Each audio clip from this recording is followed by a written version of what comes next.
안녕하세요, 제이키입니다. 이번 영상은 백링크에 대해 알아보겠습니다. SEO에서 가장 중요한 요소는 백링크였습니다. 하지만 이제는 이 백링크의 중요도가 바뀌었다는 것을 이해해야 합니다. 두 번째 영상에서 이야기했듯이 구글은 백링크 수를 중요하게 생각하지 않습니다. 여기서 기억해야 할 것은 백링크가 중요하지 않다는 것이 아니고 백링크 수가 중요하지 않다라는 것입니다. 백링크는 아직 구글 SEO 요소에서 중요한 요소이지만 가장 많이 오해를 하는 것이 백링크가 중요한 것이지 백링크 수량이 중요한 것이 아닙니다. 백링크를 잘 이해하기 위해서는 SEO의 기본 원리를 잘 이해를 해야 합니다.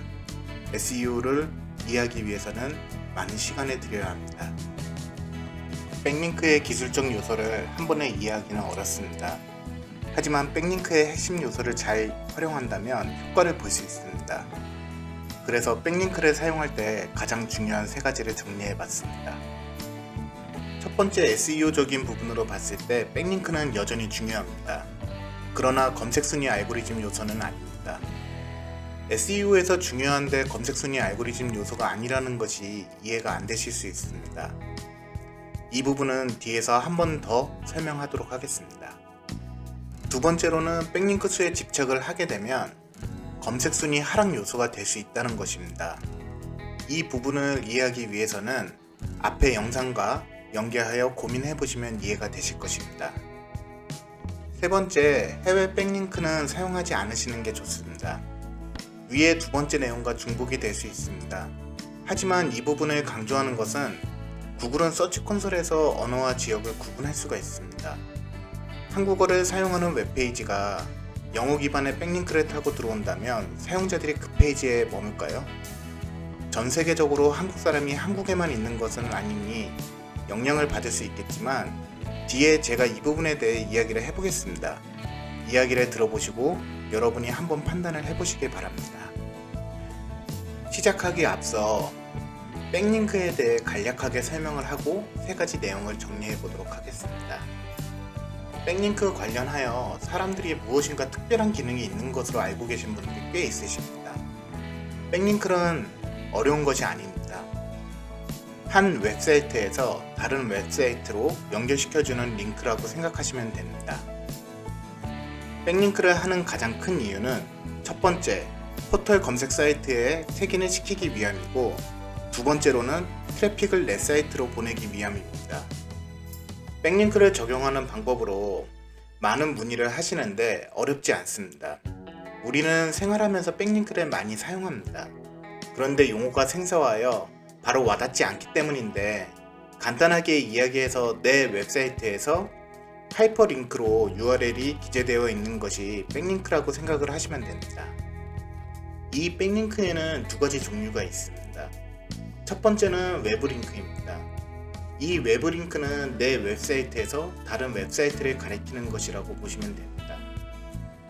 예를 들어서 A라는 웹사이트나 블로그를 운영을 할 때 B라는 쇼핑몰 페이지로 연결을 위해 링크를 달아주면 이 링크가 외부링크가 됩니다. 각 사이트의 도메인을 기준으로 보시면 이해가 쉽게 되실 겁니다. 예를 들어서 A.com이라는 웹사이트나 블로그에 B.com이라는 웹사이트 URL을 A.com 웹페이지에 남기게 되는 것을 이야기합니다.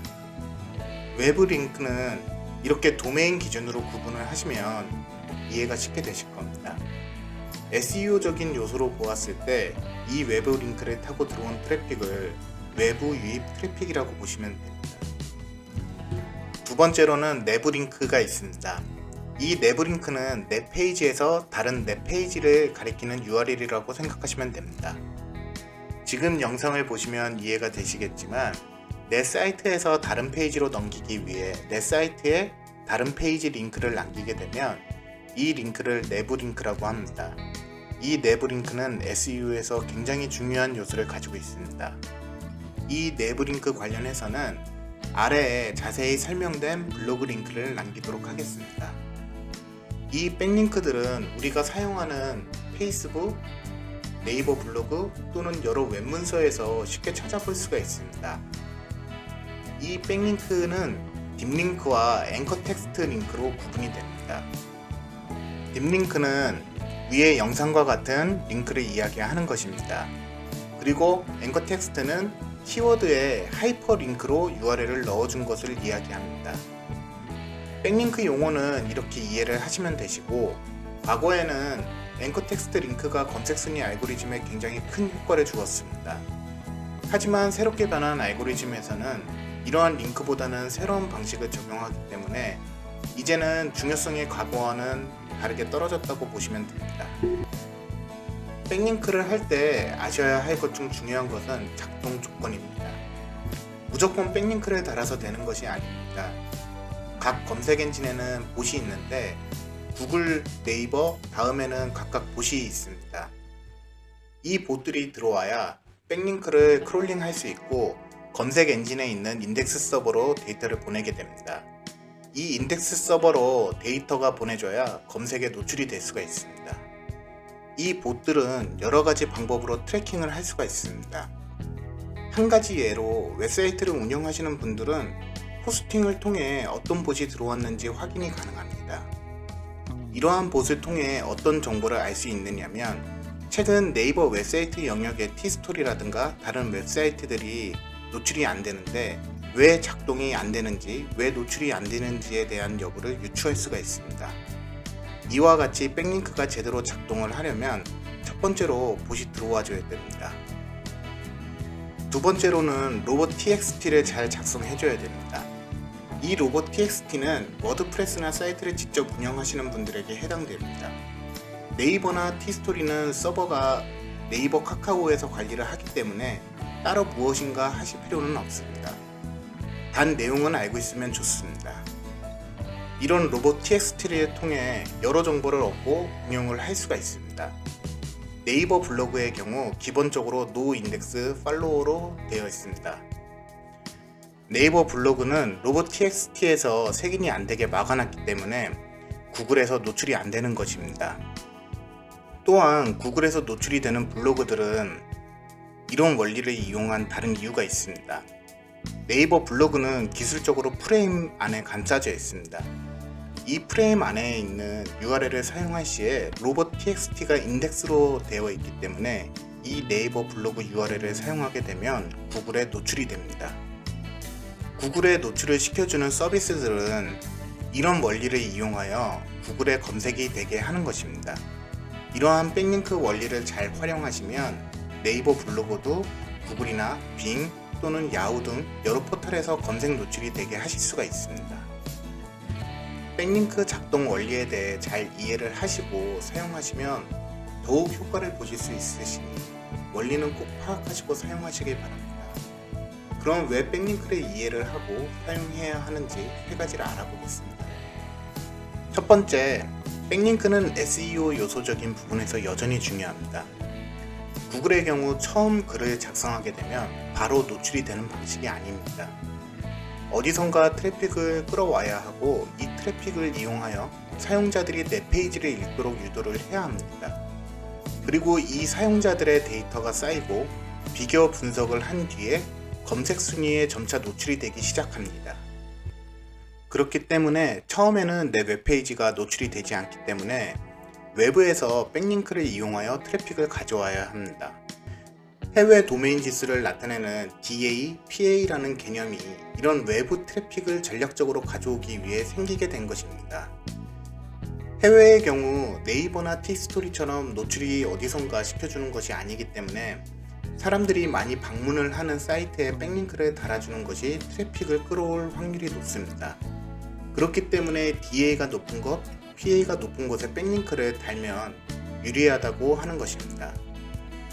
쉽게 이야기하자면 어디선가 트래픽을 끌어오려면 사람들이 많이 방문하는 곳이나 아니면 SNS나 채팅창에 내 웹문서의 URL, 그러니까 백링크를 공유하고 트래픽을 끌어오며 외부 트래픽을 유입시킬 수가 있습니다. 두 번째로는 백링크를 무분별하게 사용을 하였을 때 검색 순위에서 하락 요소가 될 수가 있습니다.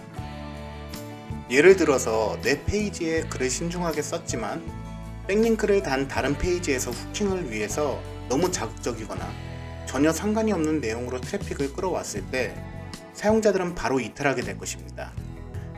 첫 번째, 두 번째 영상에서 이야기를 했듯이 이제는 검색 포털에서는 사용자 소비 데이터를 가지고 검색 순위를 올리려고 합니다. 그런데 전혀 상관이 없는 페이지에 백링크가 달렸을 때 사용자들이 클릭을 하여 들어간 페이지에 자기가 원하지 않는 내용이 있다면 바로 이탈이 될 것입니다. 이 이탈은 검색 순위 알고리즘에서 좋은 영향을 받지 못할 것입니다. 그렇기 때문에 무분별한 백링크를 통해 얻은 트래픽이 반드시 좋은 것은 아닙니다. 이러한 부분을 해결하기 위해서는 링크 구조를 전략적으로 하셔서 백링크를 배포해야 합니다. 세 번째, 해외 백링크를 사용하면 좋지 않습니다. 최근 구글에 관심이 많아지면서 해외 백링크를 많이 사용하고 있습니다. 이 해외 백링크는 이번 알고리즘이 적용이 되면서 검색 순위를 하락시킬 요소를 몇 가지 가지고 있습니다. 두 번째 이야기와 같은 내용이 될 수 있습니다. 해외 사용자들이 백링크를 통해 한국 언어로 되어 있는 페이지를 방문했을 때 내가 쓰는 언어가 아니면 이탈할 확률이 올라갈 겁니다. 그렇게 되었을 때 두 번째와 마찬가지로 검색 순위 하락 요소가 될 수 있습니다.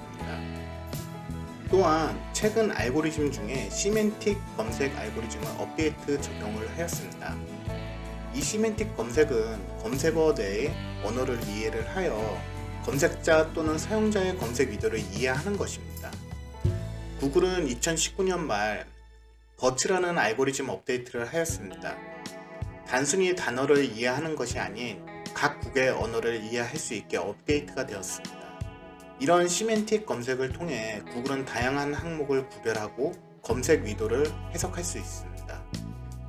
그렇기 때문에 언어와 사용자 위치에 대한 검색 기록 등 여러 가지 데이터를 비교 분석하여 컨텐츠 결과에 우선순위를 부여하려고 노력합니다. 이 부분을 간과해서는 안 될 것입니다. 해외 백링크는 시간이 지날수록 더 좋은 영향을 주는 것이 아니라 안 좋은 영향을 줄 확률이 큽니다. 또한 네이버 역시 블로그에서 해외 어디서 트래픽이 들어오는지에 대한 부분과 사용자 데이터를 축적하고 있습니다. 이러한 기술을 이해하고 해외 백링크를 사용을 하셔야지 검색 순위에 좋다고 하여 무작정 사용을 하시게 되었을 때 순위가 오르는 것이 아니라 안 좋은 영향을 받을 확률이 더 큽니다. 이와 같이 백링크를 왜 이해하고 사용하는지를 이야기해봤습니다.